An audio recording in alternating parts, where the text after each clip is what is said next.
jaa ngeen jëf bu baax si ñu mbokku internet yu xibaar TV ñu dal leen jàmm comme nuñ ko tàmmee def saa su ne ak yéen ñëw nañ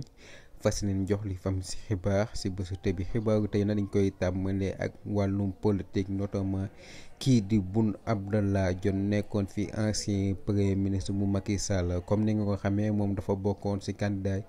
yi bëggoon Macky Sall tabb leen pour ñu jiite coalition bi di Benno Bokk Yaakaar ginnaaw si loolu Macky Sall si la tànne woon Amadou Ba ba mu tànne woon Amadou Ba nag kii moo njëkk a génn Aly Ngouille Ndiaye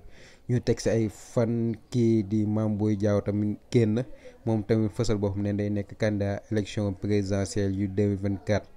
ñëpp njortoon nañ ki si woon tox mooy Abdoulaye Daouda Diallo moom nag ginnaaw ay négociations yu mu def ak président Macky Sall moom mu jéegul génn ndax ñu bëri nañ dafa jot ay pression ba fële sa Médina Gounass pour mu des si coalition bii nag ki si mujjee artu nag mooy kii di Boun Abdallah Dionne nag moom fësal na nee na élection yu février 2024 nii moom day nekk candidat élection présidentielle 2024 kon boog moom dafa gën a fësal ni d'accord ci choix bi ñu tàbb jëmale ko si Amadou Ba ndaxte moom nee na Sénégal dafa soxla changement politique surtout si jeunes yi ba nga xam jeune bu nekk war na am liggéey gën a dooleel jigéen ñi kon boog mun nañu ne c'est officiel Boun Abdallah Dionne présenté na candidature am pour élection février yu 2024. ñu wax ci wàllum yoon ak kii di Soxna Aïda Diallo nekkoon fi jabaru kii di njiitu cantaakun Cheikh Béthio Thioune moom nag dafa am problème am yoon ak kii di Ahmed Suzanne Camara comme ni nga xamee Ahmed Suzanne Camara dafa am benn émission buñ ko invité woon ci seen bële suñu Gaal 24 moom nag lu mu fi jot a wax dafa ne kii di Aly Ngouille Ndiaye dafa am relation ak kii di Soxna Aïda nekkoon fi jabaru Cheikh Béthio Thioune Ahmed Suzanne Camara nag ginnaaw loolu dafa jot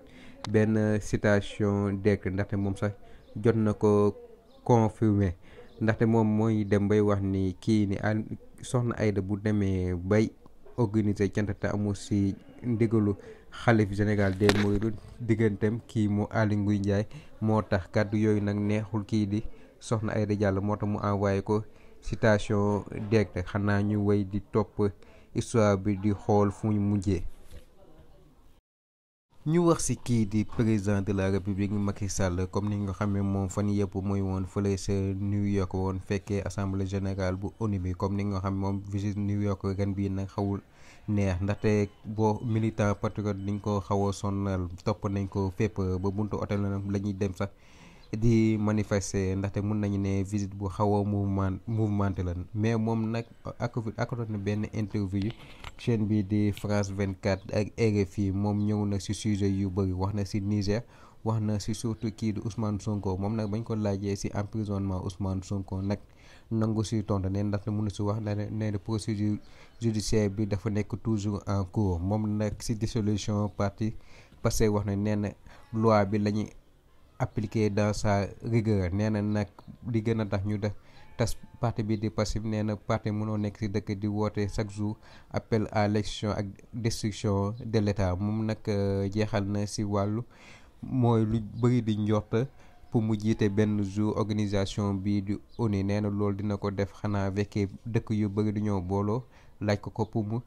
jiite ko mais nee na pour le moment c'est pas sa vocation première.